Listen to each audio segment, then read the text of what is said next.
saya dosen penguji uji kinerja PPG dalam jabatan kategori 1 gelombang kedua tahun 2022. Perkenalkan, nama saya Nursika Angesti. Saya guru mata pelajaran geografi dari SMA Negeri 1 Kenduruan, Kecamatan Kenduruan, Kabupaten Tuban, Provinsi Jawa Timur. Sekaligus saya sebagai mahasiswi PPG dalam jabatan di LPTK Universitas Negeri Malang. Pada kesempatan kali ini, saya akan melaksanakan praktik pembelajaran secara luring di kelas 11 IPS dengan materi kualitas penduduk dan IPM serta bonus demografi. Untuk lebih jelasnya, berikut kegiatan pelajaran yang akan saya laksanakan. Mohon masukan dan saran agar kedepannya pembelajaran saya menjadi lebih baik lagi. Terima kasih.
Nggak materi kita di pertemuan sebelumnya? Masih tentang mobilitas penduduk dan tenaga kerja. Oh, betul. Masih tentang mobilitas penduduk dan tenaga kerja, ya. Apa saja ya jenis mobilitas penduduk dan tenaga kerja itu? Ya, Bu. Oh iya, Kamima. Mobilitas permanen, Ya. ada urbanisasi, ruralisasi, emigrasi, imigrasi, dan emigrasi. Ya. Mobilitas non permanen ada ulang-alik dan sirkulasi. Betul ya. Ada lagi yang tenaga kerja yang belum ya? Oh, Lina. Ada mobilitas stayer dan mover. Betul ya. Betul sekali. Terima kasih ya. Nah, kira-kira sudah paham ya untuk materi kita sebelumnya, Nana? Sudah, Bu. Bu. Sebelum kita mulai pembelajaran, saya ingin kalian mengamati gambar berikut ini. Coba diamati. Tampak? Tampak. Seperti yang kalian lihat di sini itu gambar apa ya? Posyandu. Betul. Yang saya tanyakan di sini, apakah di desa kalian rutin tidak ya diadakan kegiatan posyandu? Rutin tidak? Rutin. Nah, kira-kira kegiatan posyandu ini dilakukan itu tujuannya untuk apa ya? Mengapa ya? Coba siapa yang bisa menjawab? Alia. Untuk mencegah angka peningkatan kematian ibu dan bayi saat kehamilan, persalinan, dan posyandu dilakukan hanya setiap 1 bulan sekali. Betul, ya, hanya 1 bulan sekali. Jadi kegiatan posyandu ini sebetulnya itu merupakan salah satu usaha pemerintah untuk meminimalisir angka kematian pada bayi. Karena apa? Karena angka kematian pada bayi ternyata merupakan salah satu indikator kesehatan khususnya U1 dan bahkan kematian bayi juga bisa untuk mengukur tingkat kemajuan suatu bangsa. Ternyata seperti itu ya. Nah, fenomena ini bisa menjadi salah satu indikator untuk mengukur kualitas penduduk di suatu daerah yang nantinya akan kita pelajari di pertemuan kita hari ini ya. Baik anak-anak, untuk materi kali ini kita akan bahas mengenai kualitas penduduk dan indeks pembangunan manusia serta bonus demografi. Nah, kompetensi dasar yang akan kita lalui yaitu adalah menganalisis dinamika kependudukan di Indonesia untuk perencanaan pembangunan. Sedangkan IPK-nya yaitu ada dua. Yang pertama menjelaskan kualitas penduduk dan indeks pembangunan manusia. Yang kedua menguraikan bonus demografi dan dampaknya terhadap pembangunan.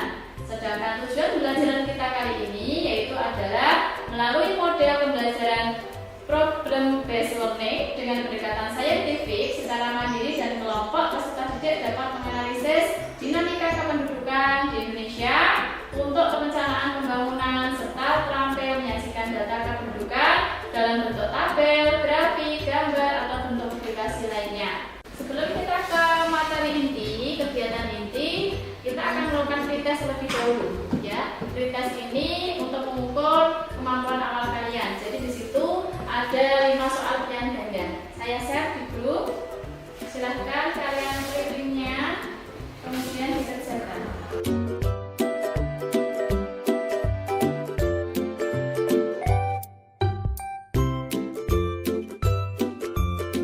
Untuk pretestnya, ini nilai yang sudah kalian peroleh. Ada kalian ada 40, kalau 20. Di sini rata-rata kalian masih mendapat antara 60 sampai 40 ya. Jadi nanti saya harapkan ketika sudah selesai materi, nanti post test berikutnya kalian bisa dapatkan nilai yang lebih baik. Untuk kegiatan berikutnya kita akan ke kegiatan inti, ke materi inti ya. Jadi di sini kalian bisa mengamati ada slide PowerPoint yang berisi tentang materi kualitas penduduk, indeks pembangunan manusia dan bonus demografi. Selain itu nanti kalian juga bisa buka buku paket dalam berapa? 161. Silakan buka halaman 161. Materinya tentang kualitas penduduk. Sambil kalian melihat buku paket, kalian juga bisa mengamati slide di sini ya. Yang pertama yaitu apa itu kualitas penduduk? Kualitas penduduk di sini adalah kondisi penduduk dalam aspek fisik dan non fisik yang meliputi derajat kesehatan, pendidikan, pekerjaan, produktivitas, tingkat sosial, ketahanan, kemandirian, kecerdasan sebagai ukuran dasar untuk mengembangkan kemampuan dan menikmati kehidupan sebagai manusia yang bertakwa, berbudaya, berkepribadian, berkebangsaan, dan hidup yang layak. Kelihatan ya? Kemudian untuk yang kedua, indeks pembangunan manusia. Siapa yang bisa membantu kita? Coba. Indeks ya. Indeks pembangunan manusia adalah bagaimana penduduk dapat mengakses hasil pembangunan dalam memperoleh pendapatan, kesehatan, pendidikan, dan sebagainya. Itu pengertian tentang IPM ya, indeks pembangunan manusia. Kemudian berikutnya, apa itu bonus demografi? Yaitu adalah suatu keadaan di mana penduduk yang masuk ke dalam usia produktif jumlahnya lebih banyak dibandingkan dengan penduduk usia tidak produktif. Masih ingat ya, kalau penduduk usia produktif itu usia berapa? 15 tahun sampai 64 tahun. Betul. Yang tidak produktif 0 sampai 40. 0 sampai 14 tahun dan Di atas 65 di atas 65 tahun. Anak-anak, setelah kalian mengamati materi tadi yang disajikan, ada yang bisa menjelaskan apa saja yang menjadi indikator untuk mengukur kualitas penduduk ya? Saya pertama, tingkat kesehatan penduduk dapat dilihat dari angka kematian bayi dan angka kematian ibu melahirkan, kecukupan gizi makanan, dan daya hidup dan usia harapan hidup. Yang kedua, yaitu tingkat pendidikan semakin tinggi, kualitas SDM yang dimiliki suatu daerah. Terima kasih Salma ya.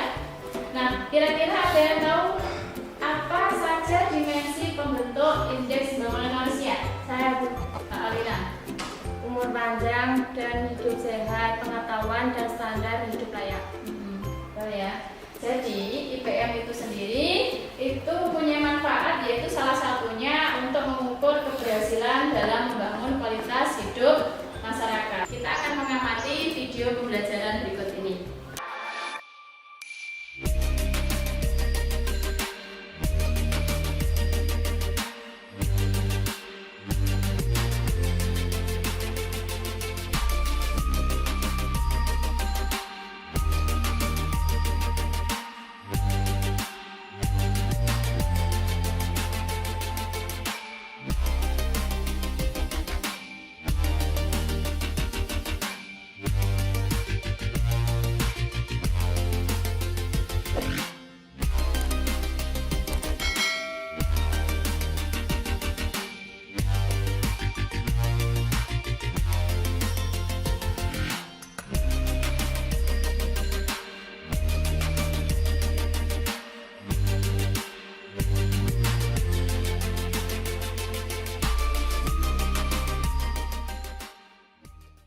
Kamu sudah pernah dengar istilah bonus demografi yang kerap kali jadi topik pembicaraan di berbagai diskusi? Jadi, era bonus demografi itu terjadi ketika struktur penduduknya didominasi dengan penduduk usia produktif 15 hingga 64 tahun. Nah, berdasarkan data, 65% dari total penduduk di Asia Tenggara adalah usia angkatan kerja produktif. Indonesia juga diprediksi akan mengalami puncak bonus demografi pada 2030 mendatang. Kalau yang produktif ada sebanyak itu, tapi lapangan pekerjaannya terbatas, repot juga dong. Tapi sebenarnya, bonus demografi bisa jadi menguntungkan jika kita bisa mengarahkannya dengan cara yang benar. Karena bonus demografi, kita jadi punya tenaga kerja usia produktif yang dapat menopang pembangunan dan pertumbuhan ekonomi negara. Tapi, untuk mendapatkan penduduk produktif yang unggul, tingkat kesehatan dan pendidikan harus ditingkatkan kualitasnya. Kalau ngomongin kualitas, ingat nggak kalau Indonesia memiliki angka kematian maternal tertinggi se-Asia Tenggara, saat ini masih tercatat 305 per 100.000 kelahiran hidup. Belum lagi kasus kurang gizi kronis atau stunting, penyakit infeksi dan penyakit degeneratif yang juga makin meningkat. Kalau melihat permasalahan seperti itu, kita harus mencegahnya melalui peran keluarga berencana atau KB. Melalui program KB, para keluarga dapat merencanakan kehamilan dan kelahiran demi mewujudkan keluarga yang berkualitas. Eits, belum selesai. Masih ada satu masalah lagi nih, tentang distribusi penduduk Indonesia yang belum merata. Penyebaran penduduk di Indonesia cenderung terkumpul di Pulau Jawa sebanyak 58%. Konsentrasi terpadat penduduk terutama di daerah ibu kota dan di kawasan urban. Sementara, masih banyak wilayah pulau terluar di perbatasan yang kosong tanpa penduduk. Tapi kenapa ya, banyak banget penduduk yang mau tinggal di ibu kota? Padahal, jika semakin padat kotanya, bisa mengganggu daya dukung dan daya tampung lingkungan tersebut. Jadi, banyak kawasan kumuh dan permasalahan sosial lainnya. Nah, agar masalah tidak meluas, perencanaan kelahiran dan pembangunan keluarga serta penataan kependudukan perlu kita lakukan bersama ya sobatku. Tetap tersenyum dan penuh semangat menyongsong hari esok ya.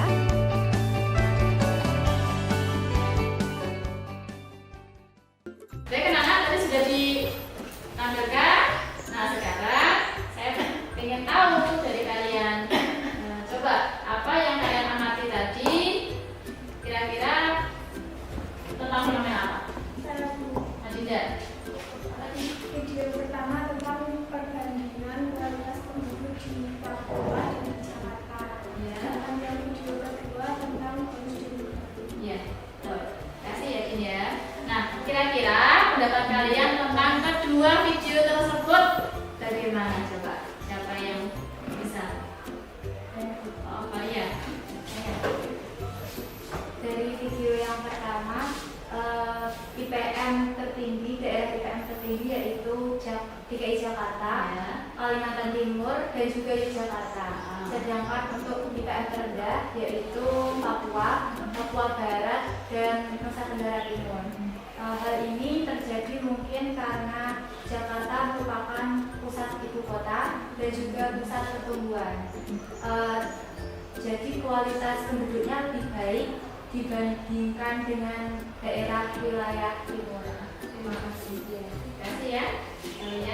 Nah, sekarang dari video yang disajikan tadi tentang kualitas penduduk, tentang IPM ya. Sekarang saya tanya, mengapa kualitas penduduk masyarakat Jakarta itu lebih tinggi daripada masyarakat yang berada di Papua? Jelas, siapa yang bisa menjawab? Oh ya, ayo, Cindy. Alasannya karena kurangnya peranan pemerintah untuk meningkatkan pembangunan masyarakat terhadap ketiga di bidang yaitu pendidikan, ekonomi, dan kesehatan pada Provinsi Papua. Betul ya, bagus sekali jawabannya. Baik, apakah dari sini semuanya paham anak-anak? Paham ya? Atau masih ada pertanyaan? Sebelum lanjutkan, oh ya Yuda. Bagaimana jika di Indonesia ini usia yang produktif banyak daripada yang non-produktif? Bagus sekali pertanyaannya ya Yuda.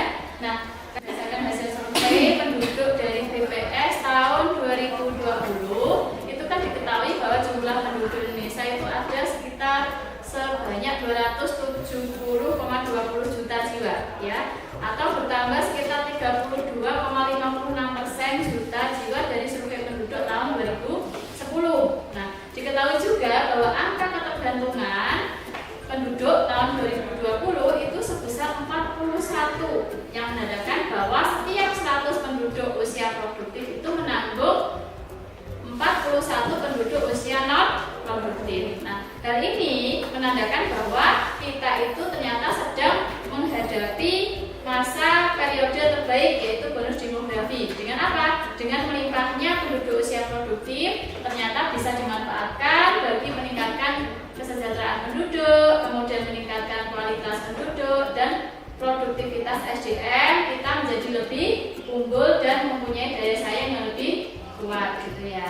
Baik, dari sini kira-kira sudah paham enggak?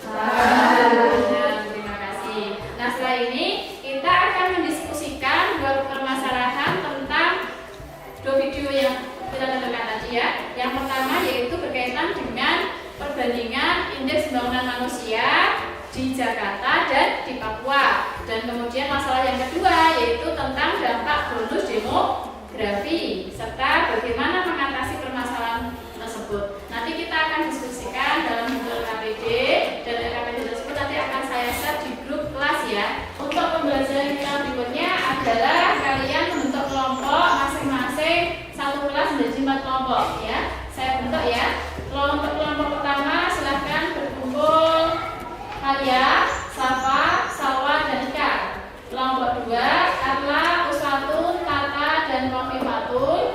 Kelompok 3 Mutamimah, Adinda, Salma, dan Lina. Dan kelompok 4 Yida, Cindy, Dewi, dan Ika. Silahkan kalian berkumpul dengan kelompok masing-masing. Nanti kita akan pandu dalam pengerjaan KPD.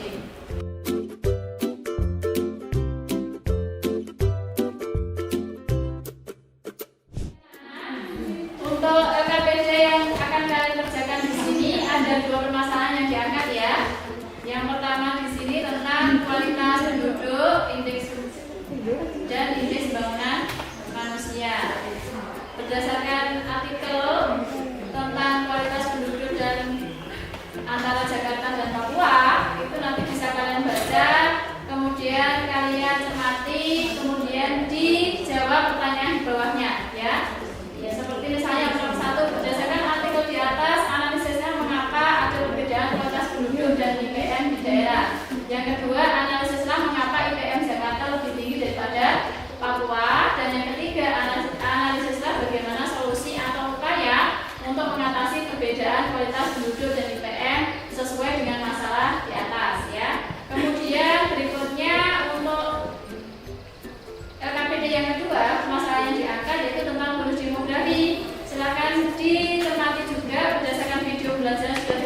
disebutkan di materi ini tadi. Ada beberapa pertanyaan yang harus kalian jawab. Yang pertama yaitu, jika usia produktif mengalami peningkatan sedangkan lapangan pekerjaan terbatas, bagaimana mengatasi masalah tersebut? Gitu ya. Kemudian pertanyaan yang kedua adalah, analisislah bagaimana solusi atau upaya untuk mengatasi permasalahan yang muncul sebagai dampak dari bonus demografi. Ya, itu untuk permasalahan yang diangkat untuk KPD 1 dan 2. Kemudian berikutnya untuk penyajian data kependudukan, nanti kalian silahkan melihat data tingkat pengangguran terbuka pada tahun 2019 sampai tahun 2021 di kabupaten atau di kota Tuban dengan web resminya BPS, yaitu tubankap.bps.go.id. Ya. Nah, dari penjelasan LKPD yang akan kita kerjakan hari ini, kira-kira ada pertanyaan enggak ya? Ada pertanyaan? Saya Bu. Oh, Dewi, ya silakan Wi. Setelah kita membuat tabel data tingkatan pengangguran terbuka dari tahun 2019 sampai 2021 di Tuban, apa yang harus kita lakukan? Baik ya. Tujuan kalian mencari tabel data tingkat pengangguran itu adalah agar kalian mengetahui jumlah penduduk yang bekerja dan yang tidak bekerja di Kabupaten Tuban. Kemudian nanti kalian deskripsikan kira-kira tingkat pengangguran di Kabupaten Tuban itu dari tahun 2019 sampai 2021 mengalami peningkatan atau penurunan, gitu ya. Karena apa? Karena hal tersebut nanti secara tidak langsung akan berpengaruh terhadap kualitas penduduk di Kota Tuban. Bisa dipahami, Dewi? Bisa. Sudah ya? Berarti kita mulai mengerjakan LKPD yang sudah saya share. Silahkan.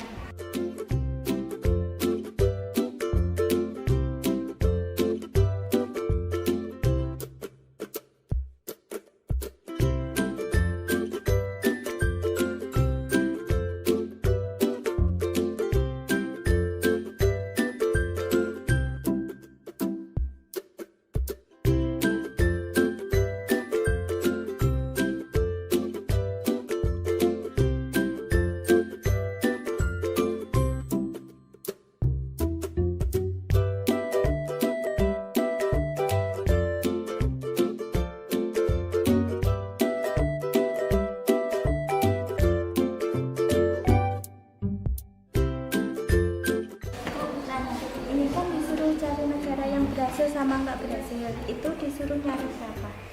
Oh, yang mana? Yang carilah negara yang tidak berhasil menghadapi bonus demografi ya, sama yang berhasil. Iya. Ini nanti cari satu aja nggak apa-apa. Kan sudah tadi loh. Ya, Afrika Selatan yang tidak berhasil ya. Terus apa lagi nih yang tidak berhasil? Yang berhasil negara mana ini? Jepang. Oke. Udah itu aja, nanti digambarkan langsung ya. Jadi kira-kira kenapa negara itu bisa berhasil atau tidak berhasil? Alasannya ya. Iya. Sudah selesai? Sudah. Silakan untuk LKPD-nya dipresentasikan di depan. Itu nanti kalian bentuk dari Word ke PDF ya.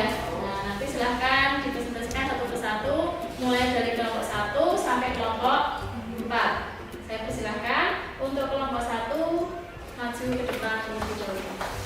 Assalamualaikum warahmatullahi wabarakatuh. Waalaikumsalam warahmatullahi wabarakatuh. Kami dari kelompok 1 ingin mempresentasikan hasil diskusi kami.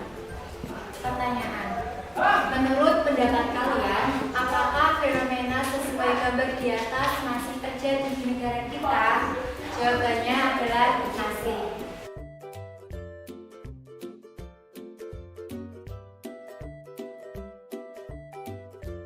Ada 3 kriteria utama kualitas penduduk, yaitu pendidikan, pendapatan, dan kesehatan.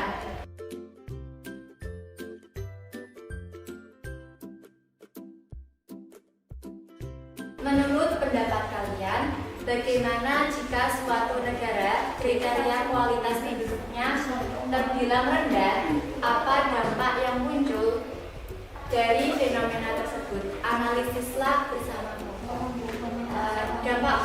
Dampak rendahnya tingkat pendidikan penduduk akan berdampak pada kemampuan penduduk dalam memahami dan menghadapi kemajuan zaman, ilmu pengetahuan dan teknologi.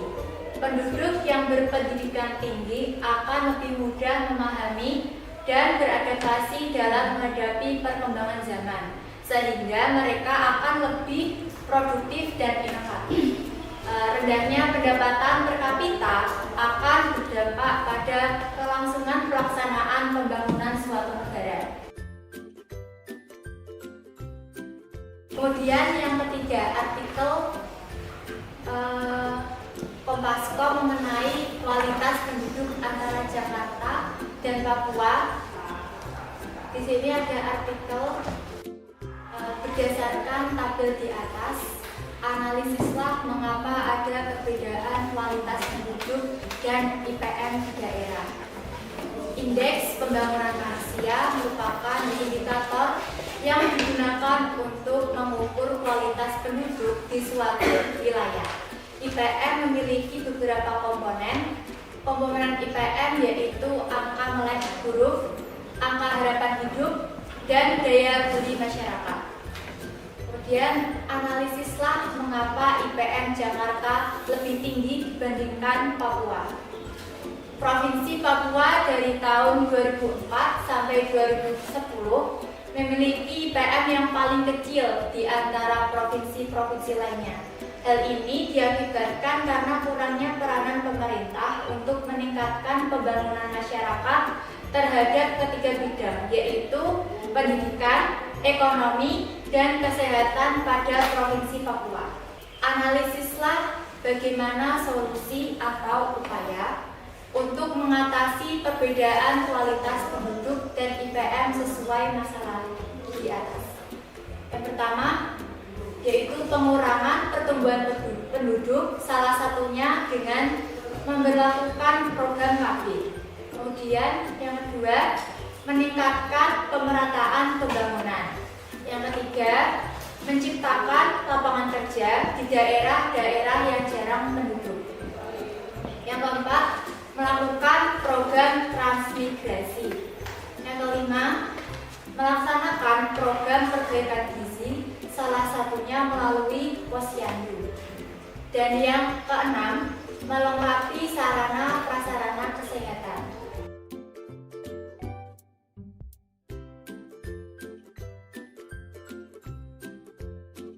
Dari tabel di atas dapat disimpulkan bahwa jumlah pengangguran terbuka dari tahun 2019 mengalami peningkatan di tahun 2020 dari 2,70% menjadi 4,81%. Hal ini dapat diindikasikan karena di tahun 2019 sampai 2020 terjadi fenomena COVID, sehingga sangat berdampak terhadap angka pengangguran hidupan. Namun dari 2020 mengalami penurunan di tahun 2021 dari 4,81% menjadi 4,68%. Hal ini bisa diindikasikan karena kondisi sudah mulai stabil. Ada yang ditanyakan? Kami dari kelompok 4 ingin bertanya, faktor apa yang menyebabkan indeks pembangunan manusia di Indonesia sangat rendah? Pada umumnya, faktor yang menyebabkan indeks pembangunan manusia di negara berkembang masih rendah seperti Indonesia adalah masih tingginya masyarakat yang putus sekolah atau tidak melanjutkan pendidikan ke jenjang yang lebih tinggi. Bisa dipahami kelompok 4? Bisa. Saya. Baik, terima kasih. Saya akhiri. Wassalamualaikum warahmatullahi wabarakatuh. Waalaikumsalam warahmatullahi wabarakatuh. Kelompok 1 ya. Terima kasih. Selanjutnya. Assalamualaikum warahmatullahi wabarakatuh. Waalaikumsalam warahmatullahi wabarakatuh. Kami dari kelompok 4 ingin mempresentasikan hasil diskusi kami.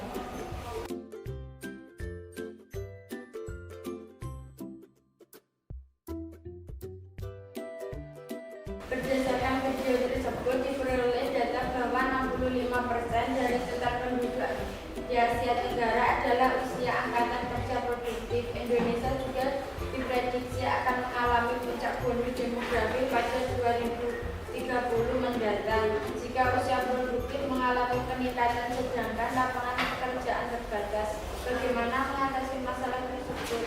Islam. Melimpahnya SDM yang produktif tidak akan bisa produktif apabila tidak ada lapangan pekerjaan yang sesuai dengan keterampilan dan bidang yang dikuasai. Maka dari itu pemerintah tengah mempersiapkan berbagai lapangan pekerjaan dan membuka investasi baik dari dalam negeri maupun luar negeri, termasuk mengundang modal asing masuk Indonesia guna untuk menciptakan lapangan pekerjaan untuk generasi produktif. Analisislah bagaimana solusi atau upaya untuk mengatasi permasalahan yang muncul sebagai dampak dari bonus demografi.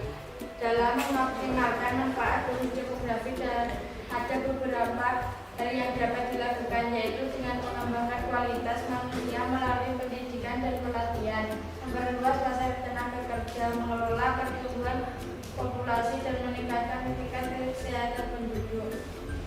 Sekian presentasi dari kelompok kami. Ada yang ditanyakan?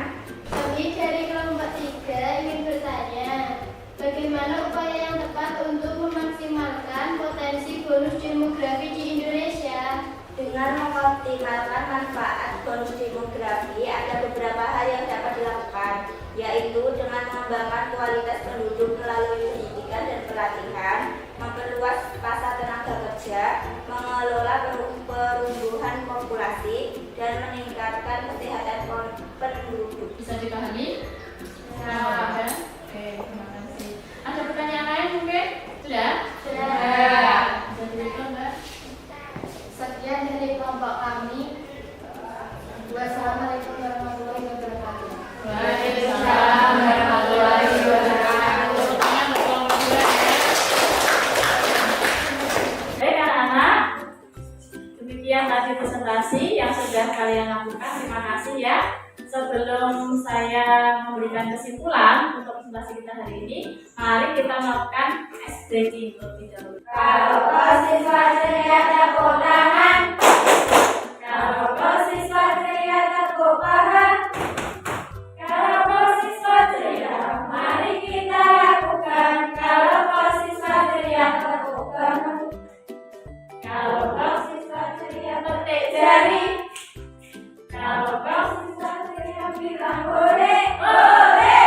Kalau siswa ceria, mari kita lakukan. Kalau siswa ceria, lakukan semuanya. Ore! Terima kasih. Berdasarkan hasil diskusi dan presentasi dari kelompok 1 sampai kelompok 5 tadi, ada beberapa hal yang bisa kita simpulkan ya. Yang pertama yaitu adalah indikator dari kualitas penduduk itu bisa dilihat dari 3 faktor, yaitu tadi tingkat apa? Pendidikan, kesehatan, dan pendapatan per kapita. Nah, sedangkan IPM itu merupakan indikator yang digunakan untuk mengukur kualitas pembangunan manusia di suatu daerah. Di negara Indonesia, Provinsi DKI Jakarta memiliki IPM tertinggi tadi sebesar 77,60% pada tahun 2010. Sedangkan Provinsi Papua dari tahun 2004 sampai 2010 memiliki IPM yang paling kecil di antara provinsi-provinsi lainnya. Hal ini jadi berkat kenapa? Karena kurangnya peranan pemerintah yaitu untuk meningkatkan pembangunan masyarakat pada ketiga bidang tadi ya, pendidikan, ekonomi, dan kesehatan. Akan tetapi ternyata di Papua itu memiliki sumber daya alam yang sangat melimpah. Jadi sebetulnya provinsi Papua itu seharusnya bisa bersaing dengan provinsi yang lain, gitu ya. Kemudian yang kedua yaitu mengenai bonus demografi. Ada beberapa upaya pemerintah untuk memaksimalkan potensi tersebut, yaitu adalah mengembangkan kualitas penduduk melalui pendidikan, kemudian melalui pelatihan, melalui perluas pasar tenaga kerja, mengelola pertumbuhan populasi, dan meningkatkan kesehatan penduduk. Itu ya, itu kesimpulan dari Bu Sika. Nah sekarang coba dari kalian sendiri untuk belajar kita hari ini, siapa yang bisa memberi kesimpulan?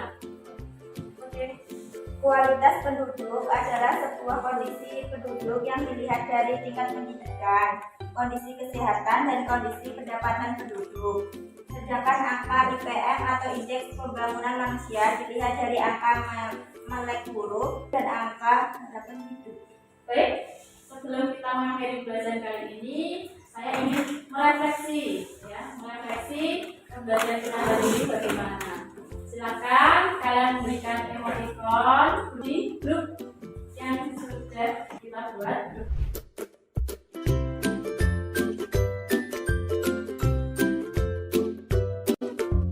Baik, terima kasih anak-anak ya. Selanjutnya kita akan melakukan proses ya. Ini akan kita nanti. Proses akan saya berikan lewat grup linknya. Silahkan dibuka. Baik, bisa dilihat untuk nilai proses kita hari ini. Terima kasih rata-rata dapat 80 sampai 100 dari 5 soal seperti kita katakan tadi ya. Terima kasih untuk proses hari ini. Anak-anak, untuk minggu depan silahkan kalian pelajari materi tentang pengelolaan data kependudukan ya. Masih di materi pendidikan kependudukan. Baik anak-anak, untuk pembelajaran hari ini terima kasih. Sebelum kita akhiri silahkan dipimpin doa terlebih dahulu ya. Ketua kelas, Pak. Selamat duduk, siap gerak, pakai dulu, hormat, gerak, doa mulai. Doa selesai. Terima kasih. Semoga pembelajaran kita hari ini bermanfaat untuk kita semuanya. Assalamualaikum warahmatullahi wabarakatuh. Waalaikumsalam warahmatullahi wabarakatuh.